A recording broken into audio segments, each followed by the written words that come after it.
एक जादूगर था। वह बहुत दुष्ट था, बिल्कुल राक्षस ही समझो। दूसरों को तंग करने में उसे बड़ा मजा आता था। उसने एक ऐसा जादुई आईना तैयार किया जिसमें हर अच्छी और सुंदर चीज भद्दी और बदसूरत दिखाई देती थी। आमतौर से तो उसमें अच्छी चीजें दिखाई ही नहीं देती थीं। खराब और बदसूरत चीजें उसमें खूब अच्छी मालूम पड़ती थीं। इस जादुई आईने में अगर कोई सुंदर आदमी देखता तो उसकी शक्ल बिल्कुल बिगड़ जाती थी। कभी सिर गायब तो कभी पेट गायब, हाथ पैर इस तरह मुड़े हुए और टूटे हुए से लगते थे कि कोई उसको पहचान नहीं सकता था। जादूगर यह देखकर दुष्टतापूर्वक हंसता था और मन ही मन बड़ा खुश होता था। जादूगर ने अपने बहुत से चेले पाल रखे थे। वे भी एक से एक बढ़कर दुष्ट थे। वे उस जादुई आईने को लेकर घूमते थे और लोगों को उनकी बदली हुई शक्लें दिखाकर चिढ़ाया करते थे। एक बार उसके शिष्यों को एक नई चाल सूझी। उन्होंने सोचा कि देवतागण और स्वर्ग की अप्सराएं वगैरह अपने को बहुत सुंदर मानती हैं। चलो उन्हें भी उनकी असली शक्ल इस आईने में दिखाई जाए। यह सोचकर वे जादू के बल से आईना उठाकर आसमान में उड़ने लगे। वे उड़ते चले गए, यहां तक कि इतनी ऊंचाई पर जा पहुंचे कि उनके हाथ से वह जादुई आईना छूट गया और जमीन पर जा गिरा। गिरते ही उसके इतने छोटे छोटे टुकड़े हो गए कि वे हवा में उड़ने लगे। संसार के लिए यह और भी बुरी बात हुई। उस शैतानी आईने के जरे कुछ लोगों की आंखों में पड़े और वे हर अच्छी चीज को बुरी समझने लगे। उस शैतानी आईने के टुकड़े कुछ लोगों के दिल में भी जा बैठे। यह तो और भी बुरा हुआ। लोगों के दिलों से दया, ममता, प्रेम, स्नेह सब कुछ उड़ गया और वे पत्थर दिल हो गए, बिल्कुल बर्फ जैसे ठंडे और कड़े। उस शीशे के कुछ बड़े टुकड़े इकट्ठा करके लोगों ने इनके चश्मे बना लिए और उन्हें अपनी आंखों पर लगाकर वे अपने पड़ोसियों और मिलने जुलने वालों सबको बुरा समझने लगे। जादूगर यह देखकर खूब प्रसन्न हुआ और खिलखिलाकर हंसता रहा। अभी भी उस शैतानी आईने के टुकड़े हवा में तैर रहे हैं। इनका क्या असर होता है, इसे हम आगे की कहानी में जानेंगे। एक बड़ा शहर था जहां बहुत से लोग रहते थे। वह इतना घना बसा हुआ था और लोगों के पास इतने छोटे छोटे मकान थे कि वे एक बगीचा तक नहीं लगा सकते थे। ऐसी ही घनी बस्ती में दो छोटे बच्चे रहते थे, एक लड़का और एक लड़की। दोनों भाई बहन नहीं थे, लेकिन दोनों में भाई बहन जैसा ही प्यार था। उनके घर इतने पास पास थे कि वे अपने घर की खिड़की पार करके दूसरे की खिड़की में जा सकते थे। खिड़की के पास लकड़ी के बड़े बड़े डिब्बों में उनके घर के लोगों ने कुछ पौधे लगा रखे थे जिनमें गुलाब भी थे। जाड़े के दिनों में दोनों का मिलना जुलना बंद हो जाता था क्योंकि इतनी बर्फ गिरती थी कि खिड़कियों के शीशों पर भी बर्फ की मोटी तह जम जाती थी। वे एक दूसरे को देख भी नहीं पाते थे। ऐसे मौके पर वे किसी सिक्के को अंगीठी पर खूब गर्म करते थे और फिर उसे खिड़की के शीशे पर चिपका देते थे। इससे गर्मी पाकर उतनी जगह की बर्फ गल जाती थी और एक छोटा सा छेद बन जाता था। उसी छेद से दोनों एक दूसरे को देखते थे। उस लड़के का नाम था किटी और लड़की का नाम था गेरडा। कभी कभी लड़के की दादी दोनों को कहानियां, खासकर बर्फ की रानी की कहानियां सुनाती थी। एक दिन शाम को बाहर बर्फ गिर रही थी। लड़का अपने कमरे में ही था। उसने एक छेद से झांककर बाहर देखा। बाहर पौधों के डिब्बों में बर्फ गिर रही थी। अचानक बर्फ के एक गोले पर उसकी नजर जम गई। उसने देखा कि बर्फ का वह गोला बढ़ते बढ़ते रुई के एक ढेर की तरह हो गया। यही नहीं, थोड़ी देर में लगा कि वहां सफेद वस्त्र पहने एक रानी बैठी है जिसने तारों का मुकुट पहन रखा है। लड़का उसे देखता ही रह गया। क्या यही बर्फ की रानी है? अचानक रानी ने उसको अपनी ओर आने का इशारा किया। लड़का डर गया और खिड़की से नीचे उतर आया। अचानक उसने देखा कि एक बड़ी सी सफेद चिड़िया उसकी खिड़की के पास से उड़ गई है और बर्फ की रानी गायब हो गई। इसके कई दिन बाद की बात है। वह लड़का गेरडा के पास बैठा था। दोनों एक किताब के पन्ने उलट रहे थे जिसमें चिड़ियों और जंगली जानवरों के चित्र थे। तभी जैसे ही गिरजे की घंटी ने 12 बजाए, लड़का कहने लगा, लगता है मेरी आंखों में कुछ गिर गया है और मेरे सीने में दर्द हो रहा है। गेरडा ने उसकी आंखें देखीं, लेकिन उसे कुछ नहीं दिखाई दिया। असल में उसकी आंखों में उसी शैतान आईने का कोई बारीक टुकड़ा आ गिरा था। थोड़ी ही देर में वह गेरडा से झगड़ने लगा और बोला, तुम इस तरह रोती क्यों हो और तुम्हारा चेहरा कितना भद्दा मालूम पड़ता है। छे। असल में गेरडा हंस रही थी, लेकिन लड़के को उल्टा ही दिखाई देता था। वह फिर बोला, ये गुलाब के पौधे कितने भद्दे हैं और यह डिब्बा भी सड़ गया है। उसने डिब्बे को ठोकर मार दी और फूल नोच डाले। लड़की चिल्लाई, अरे तुम ये क्या कर रहे हो? लेकिन वह नहीं माना और उसे धक्का देकर भाग गया। उस शैतानी आईने के टुकड़े से अब वह बहुत शरारती और झगड़ालू हो गया था। वह दादी को मुंह चिढ़ाता किताबें फाड़ डालता था और पड़ोसियों को तंग करता था। वह गेरडा को भी बहुत रुलाया करता था, क्योंकि उसके दिल में भी शैतानी आईने के टुकड़े चले गए थे। जाड़े के दिनों में एक दिन वह गरम कपड़े पहनकर और हाथों में दस्ताने पहनकर मोहल्ले के शरारती लड़कों के साथ खेलने निकल गया। वे लोग बर्फ पर फिसलने का खेल खेल रहे थे। उधर से जब लोगों की गाड़ियां गुजरती थीं, तो लड़के अपनी फिसलने वाली स्लेजों को उनके पीछे बांध देते थे और दूर तक फिसलते चले जाते थे। किटी ने भी एक गाड़ी के पीछे अपनी स्लेज बांध दी और फिसलना शुरू कर दिया। उस गाड़ी में एक आदमी सफेद लबादा ओढ़े और मोटी सफेद टोपी लगाए बैठा था। वह आदमी बार बार मुड़कर किटी को अपने पीछे आने का इशारा करता था और किटी उसके पीछे पीछे फिसलता जा रहा था। गाड़ी शहर की सड़कों को पार करती हुई थोड़ी देर में शहर के बाहर आ गई। किटी कुछ घबराया। उसने अपनी स्लेज को गाड़ी से छुड़ाने की कोशिश की, लेकिन उसकी कोशिश बेकार गई। किटी ने चिल्लाने की कोशिश की, लेकिन उसके मुंह से आवाज ही नहीं निकली, और अगर निकलती भी तो वहां सुनता कौन। बर्फ तेजी से गिर रही थी। इतने में किटी ने देखा कि गाड़ीवान की टोपी और लबादा गायब हो गया और गाड़ीवान की जगह सफेद वस्त्र पहने एक सुंदर देवी आ बैठी है। किटी ने फौरन पहचान लिया, यह बर्फ की रानी थी। बर्फ की रानी ने किटी को अपनी गाड़ी में बिठा लिया और उसे अपनी सफेद चादर से ढककर बोली, तुम्हें बहुत ठंड लग रहा है ना? लेकिन उसकी चादर में तो और भी ठंडक थी। बर्फ की रानी ने जब प्यार से उसका माथा चूमा तो उसे लगा जैसे उसका माथा बर्फ से छू गया हो। वह आसमान में उड़ने लगी। किटी ने सुना बादल बर्फ की रानी के स्वागत में कोई गीत गा रहे थे।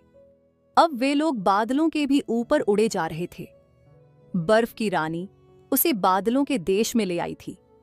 उधर गेरडा उसकी याद में बड़ी दुखी थी। लड़कों से उसे मालूम हुआ कि किसी गाड़ी के साथ किटी स्लेज में घिसटता हुआ न मालूम कहां चला गया। लड़कों की आंखों में आंसू आ गए और गेरडा तो फूट फूट कर रोने लगी। कुछ दिनों बाद ठंड खत्म हो गया। बसंत ऋतु आई। जब बसंत ऋतु की सुहावनी धूप गेरडा की खिड़की में आई तो उसे अपने साथी की बड़ी याद आई। एक दिन वह अपने लाल जूते पहनकर नदी किनारे जा पहुंची और नदी से पूछने लगी, क्या तुम मेरे भाई को बहा ले गई हो? मैं तुम्हें अपने ये नए जूते दूंगी, तुम मेरा भाई ला दो। इसके जवाब में नदी की लहरें अजीब तरह से हिलने लगीं।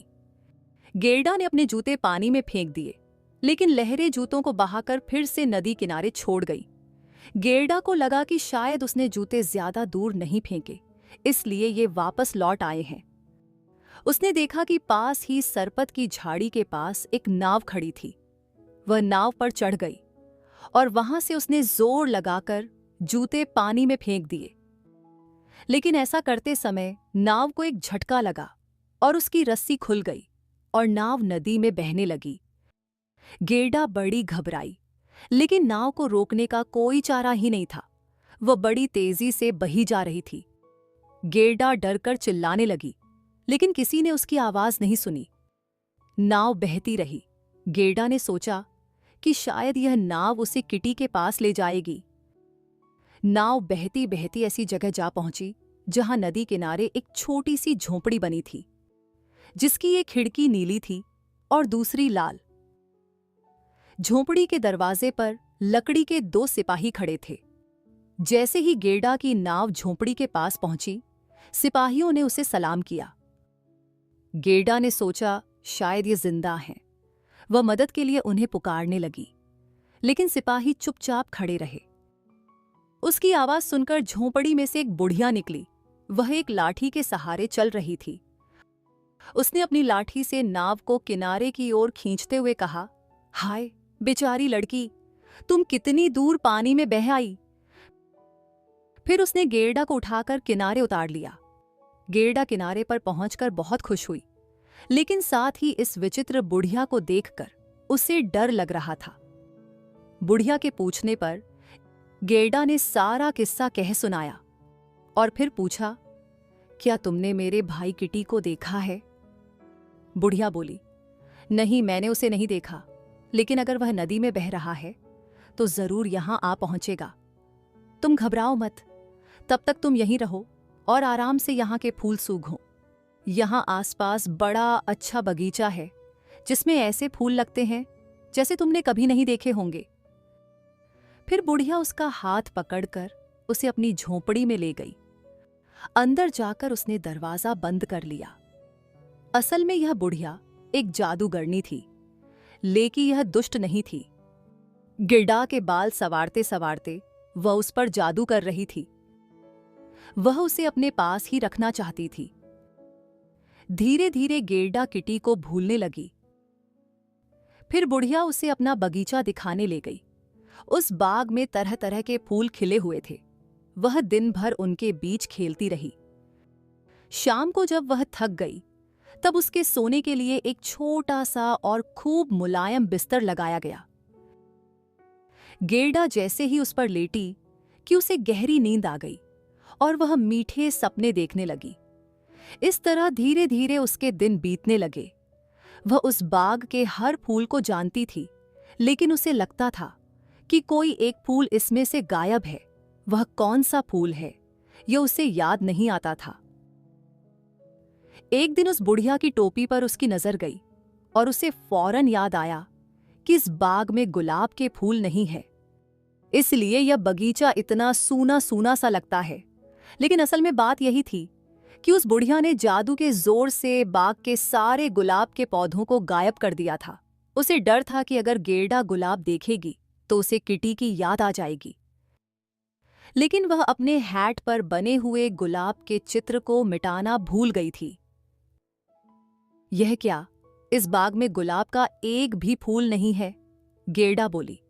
उसे अपने गुलाब इतने याद आए कि वह बगीचे में बैठकर रोने लगी।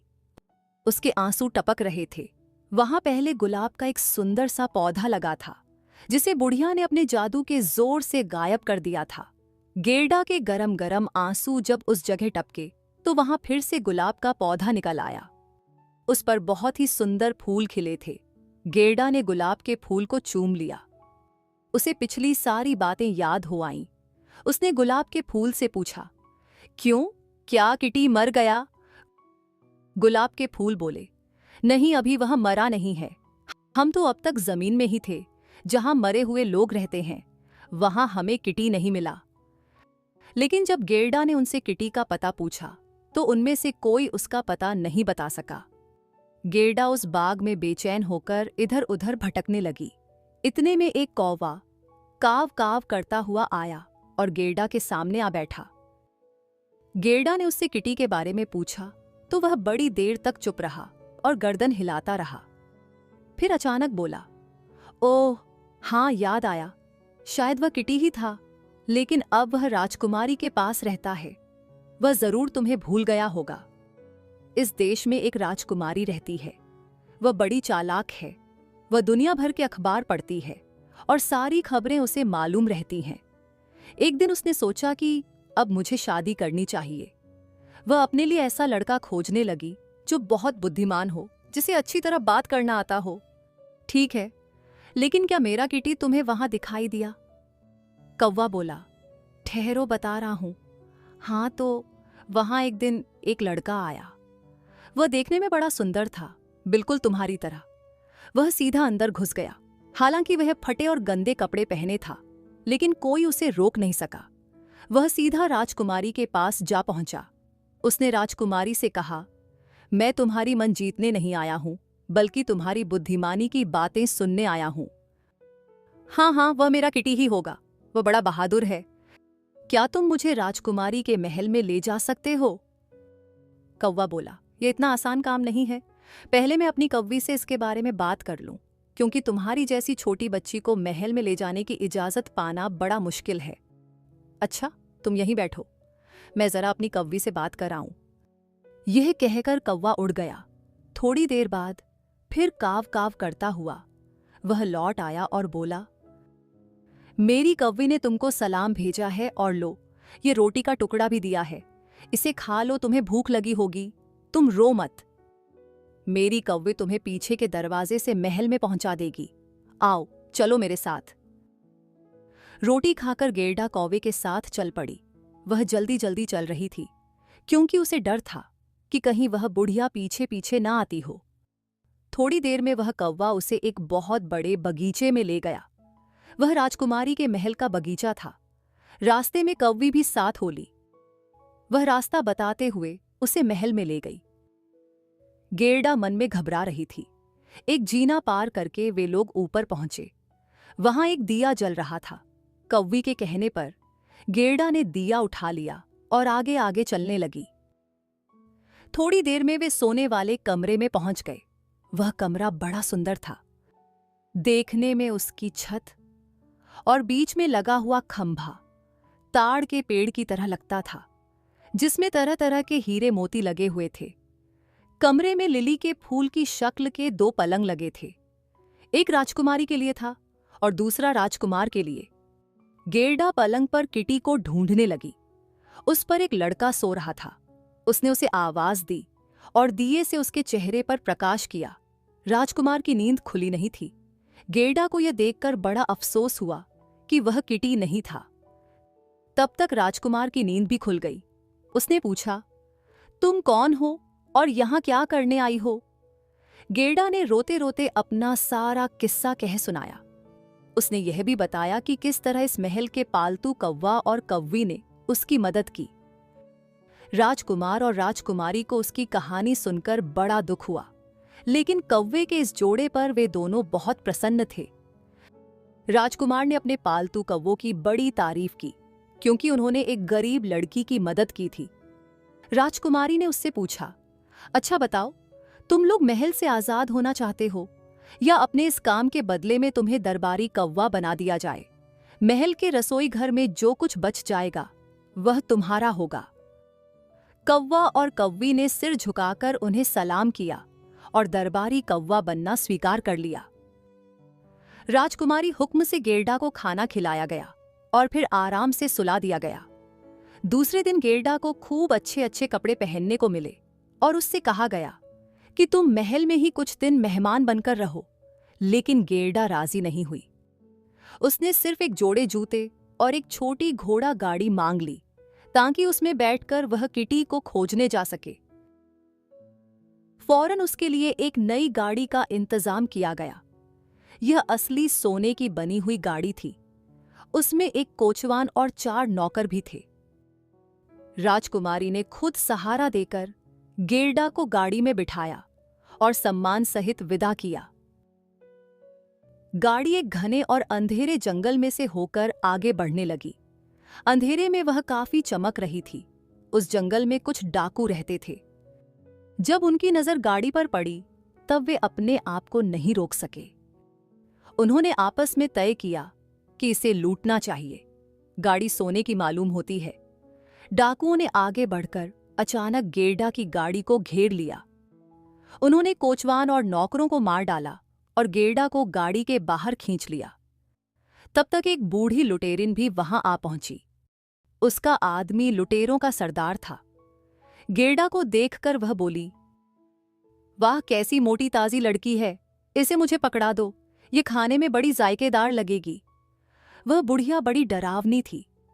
देखते देखते उसने एक चमचमाती छुरी निकाल ली। वह उसे मारने ही जा रही थी कि इतने में उसकी लड़की आ पहुंची और उससे लिपट गई। वह अपनी मां से कहने लगी, मां, इसे मुझे दे दो, मैं इसके साथ खेलूंगी, ये मेरे साथ रहेगी। ये कहकर उस लड़की ने बात बात में अपनी मां के कान काट लिए। असल में वह अपनी मां की बड़ी दुलारी बेटी थी और किसी को कुछ नहीं समझती थी। लुटेरे की लड़की गेरडा के साथ उसकी गाड़ी में आ बैठी और गाड़ी को हाँकते हुए और भी घने जंगल में ले गई। वह गेरडा के बराबर ऊंची थी, लेकिन उससे ज्यादा तगड़ी थी। उसने प्यार से गेरडा के कंधे पर हाथ रखकर कहा, डरो मत, जब तक मैं तुम्हें चाहती हूं, मेरी मां तुम्हें नहीं मारेगी। क्या तुम राजकुमारी हो? नहीं, गेरडा बोली। और फिर उसने अपना सारा किस्सा उसे भी बता दिया। वह लड़की उसकी बातें सुनती रही और गेरडा के आंसू पोंछती रही। लुटेरों के महल में जाकर गाड़ी रुक गई। महल के लगभग सभी कमरों की छतें धुएं से काली हो रही थीं। एक कमरे में एक बड़ी भारी देगची में कोई चीज पक रही थी। आग पर खरगोश और हिरन भूने जा रहे थे। दोनों ने डटकर भरपेट खाना खाया। फिर दोनों एक कमरे में आराम से लेट गई। उस कमरे के छत में लगे हुए बांसों पर बहुत से कबूतर सो रहे थे। उस लड़की ने बताया कि ये सब उसके पालतू कबूतर हैं। उसने एक बड़ा भारी हिरन भी पाल रखा था, जो हमेशा एक बड़ी जंजीर से बंधा रहता था।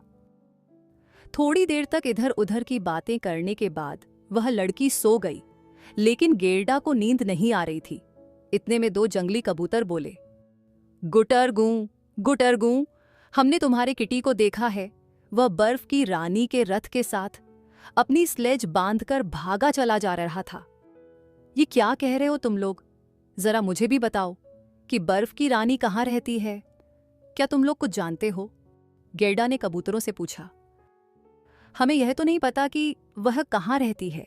हो सकता है बर्फ के देश में रहती हो। यह बर्फीले प्रदेश का हिरन तुम्हें उसके बारे में बहुत कुछ बताएगा।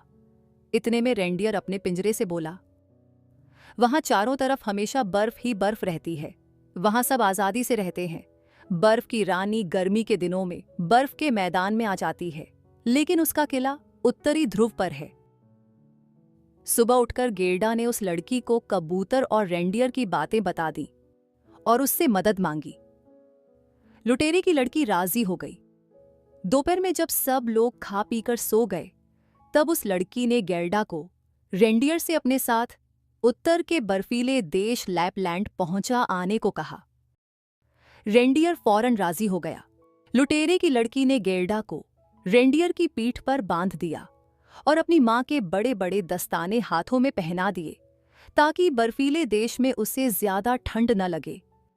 गेरडा की आंखों में आंसू आ गए, क्योंकि उसने यह कभी नहीं सोचा था कि लुटेरों के बीच भी उसे अपना कोई मित्र मिल जाएगा। उसे आंसू बहाते देखकर लुटेरे की लड़की बोली, तुम इस तरह रोती क्यों हो? तुम्हें तो और खुश होना चाहिए। लो, ये रोटी के कुछ टुकड़े हैं और कुछ भुना हुआ गोश्त है। अपने पास रख लो, रास्ते में भूख लगने पर खा लेना।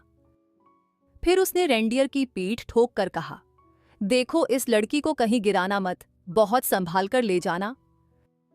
रेंडियर गेरडा को अपनी पीठ पर बिठाए हुए फौरन चौकड़ी भरकर भाग खड़ा हुआ। रास्ते में एक जगह रुककर दोनों ने खाना खाया। रेंडियर फिर से दौड़ने लगा। अंत में वे दोनों उत्तरी ध्रुव के पास के बर्फीले देश लैपलैंड में जा पहुंचे। रेंडियर एक छोटी सी झोंपड़ी के पास रुका। यह झोंपड़ी बर्फ का एक अजीब सा मकान था, जिसके अंदर एक स्त्री बैठी हुई आग में मछली भून रही थी। अंदर जाकर रेंडियर ने पहले तो गेरडा का किस्सा कह सुनाया और फिर अपनी राम कहानी सुनाई। गेरडा को इतना ठंड लग रहा था कि वह एक कोने में दुबक कर बैठ गई। गेरडा का किस्सा सुनकर वह स्त्री बोली, बेटी अभी तुम्हें बहुत दूर जाना है।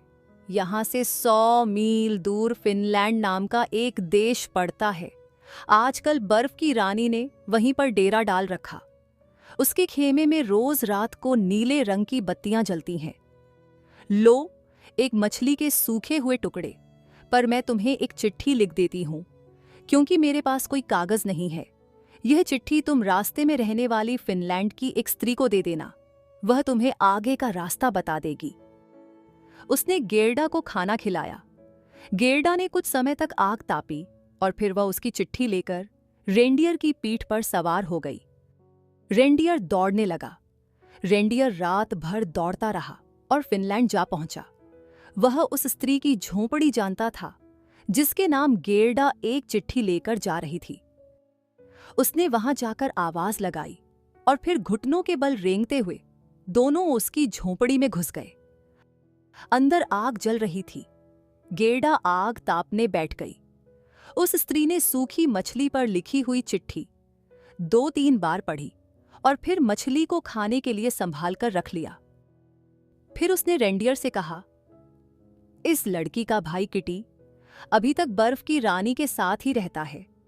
उसे यहाँ की चीजें इतनी अच्छी लगती हैं कि वह और सब कुछ भूल गया है। अब वह यहां से जाना नहीं चाहता। लेकिन असली बात तो यह है कि उस जादुई आईने के कुछ टुकड़े उसकी आंखों और उसके दिल में घुसे हुए हैं, जिससे वह हर खराब चीज को अच्छी समझने लगा है और बर्फ की रानी के असर में रहता है। जब तक वे टुकड़े नहीं निकलते, तब तक वह एक अच्छे लड़के की तरह नहीं सोच सकता और बर्फ की रानी उसे बराबर अपने असर में रखेगी। यह सुनकर रेंडियर बोला, तो तुम इस नन्ही बच्ची पर दया करके इसे कोई चीज क्यों नहीं दे देती जिसे यह इस मुसीबत में काम ला सके और बर्फ की रानी के असर से किटी को छुड़ा सके। वह स्त्री कहने लगी, नहीं, इस लड़की के पास खुद एक बहुत बड़ी शक्ति है। इसी शक्ति के बल पर यह बर्फ की रानी के महल में पहुंच सकती है और किटी की आंखों और उसके दिल को जादुई आईने के असर से बचा सकती है। इसके पास जो शक्ति है वह है इसका पवित्र और प्रेम भरा हृदय। उसी के बल पर इसे जीत मिल सकती है। यहां से 2 मील पर बर्फ की रानी का बगीचा है। तुम वहीं एक झाड़ी के पास इसे छोड़कर फौरन लौट आना। यह कहकर उसने गेरडा को रेंडियर की पीठ पर बिठा दिया और रेंडियर तेजी से दौड़ने लगा। थोड़ी देर में वह बर्फ की रानी के बगीचे के पास आ पहुंचा। वहां उसने गेरडा को उतार दिया और उसे चूम लिया। उसकी आंखों में आंसू आ गए। गेरडा की आंखें भी भीग आईं। इतने अच्छे रेंडियर से अलग होते हुए उसे बड़ा दुख हो रहा था। फिर रेंडियर वहां से फौरन लौट आया। अब गेरडा उस सुनसान बर्फीली जगह में अकेली रह गई। गेरडा नंगे पैर ही बर्फ पर दौड़ने लगी। उसने देखा कि बर्फ के कुछ टुकड़े उसका पीछा कर रहे थे। धीरे धीरे उनका आकार बदल गया। असल में वे बर्फ की रानी के सिपाही थे और वे देखने में बड़े अजीब से लगते थे। गेरडा ने डरकर अपनी प्रार्थना दोहरानी शुरू की। थोड़ी ही देर में वहां बहुत से फरिश्ते आ पहुंचे। उन्होंने बर्फ के सिपाहियों को मार भगाया। यही नहीं, उन्होंने गेरडा के पैरों और हाथों को भी छू लिया, जिससे अब उसे ठंड बिल्कुल नहीं छू सकता था। अब वह शान के साथ बर्फ की रानी के महल घुस गई। उस महल की दीवारें बर्फ की बनी हुई थीं। खिड़कियों के शीशे भी पतले बर्फ के बने। उस महल की दीवारें बर्फ की बनी हुई थीं। खिड़कियों के शीशे भी पतले बर्फ के बने हुए थे। उस महल में सैकड़ों कमरे थे।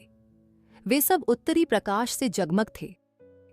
सबसे बड़े कमरे के बीच में एक बहुत बड़ी झील थी, जिसका पानी अक्सर जमा रहता था। बर्फ की रानी जब यहां रहती थी तो उसी झील के बीच बैठा करती थी। वहां नन्हा किटी मारे ठंड के नीला पड़ गया था। फिर भी उसे ठंड नहीं लगता था, क्योंकि बर्फ की रानी ने उसका शरीर छूकर उसे ठंड सहने लायक बना दिया था। बर्फ की रानी कुछ दिनों तक यहां रहती थी और कुछ दिन गर्म देशों की यात्रा के लिए जाती थी। वह जहां जाती थी वहां जाड़ा आ जाता था। लोग ठंड से ठिठुरने लगते थे और पहाड़ों की चोटियों पर बर्फ जम जाती थी। बर्फ की रानी आजकल वहां नहीं थी। गेरडा ने जब महल में घुसने की कोशिश की तो दरवाजे पर तैनात बहुत ठंडी हवाओं ने उसका रास्ता रोकने की कोशिश की। लेकिन गेरडा ने जैसे ही अपनी प्रार्थना याद करनी शुरू की, उसका रास्ता आसान हो गया। अंदर जाने पर उसने देखा कि किटी एक जगह बैठा बर्फ के टुकड़े से खेल रहा था। गेरडा उसे फौरन पहचान गई और उसके गले में हाथ डालकर बोली, किटी, किटी, आखिर मैंने तुम्हें खोज ही लिया। लेकिन वह चुपचाप पत्थर बना बैठा रहा। यह देखकर गेरडा को रोना आ गया। उसके आंसू किटी पर टपकने लगे। उसके इन आंसुओं से किटी का सारा जादू उतर गया। उसकी आंखों से, उसके दिल से जादुई आईने के टुकड़े धुल गए। अब उसने गेरडा को पहचान लिया। दोनों एक दूसरे से मिलकर बेहद खुश हुए। उन्हें खुश देखकर बर्फ के टुकड़े भी खुशी से नाचने लगे। गेरडा के छूने से अब किटी पर जादुई आईने के टुकड़े का भी असर नहीं रहा। उसे अब ठंड भी लगने लगी। दोनों ने वहां से भाग चलने का निश्चय किया। गेरडा उसे महल के बाहर ले आई और उस झाड़ी के पास गई जहां पिछली बार रेंडियर ने उसे छोड़ा था। उसे यह देखकर बड़ा आश्चर्य हुआ कि वह रेंडियर वहां तैयार खड़ा था।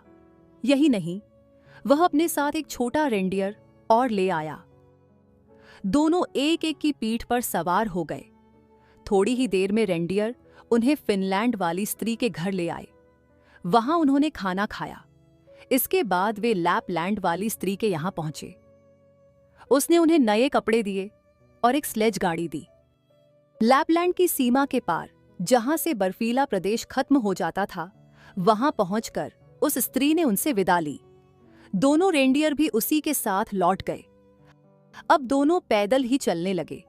कुछ दूर चलने पर अचानक एक जगह झाड़ी के पीछे से एक बहुत बढ़िया घोड़ा निकल आया। गेरडा उसे पहचान गई। यह उन्हीं घोड़ों में से एक था जो उसके सोने के रथ में जुते थे। इस घोड़े पर वही लुटेरों की लड़की बैठी थी। वह घर से ऊब गई थी और यात्रा पर निकली थी। वह गेरडा से मिलकर बड़ी खुश हुई। उसने बताया कि वह राजकुमार अपनी राजकुमारी को लेकर दूर देश में चला गया और वह कौवा मर गया जिसने गेरडा की मदद की थी। फिर गेरडा और किटी ने अपनी अपनी कहानी सुनाई। वह लड़की बोली, अच्छा, अब मैं चलूं? अगर कभी मैं तुम्हारे घर की तरफ आऊंगी तो तुम लोगों से भी मिलूंगी। यह कहकर वह घोड़ा दौड़ाती हुई आगे बढ़ गई।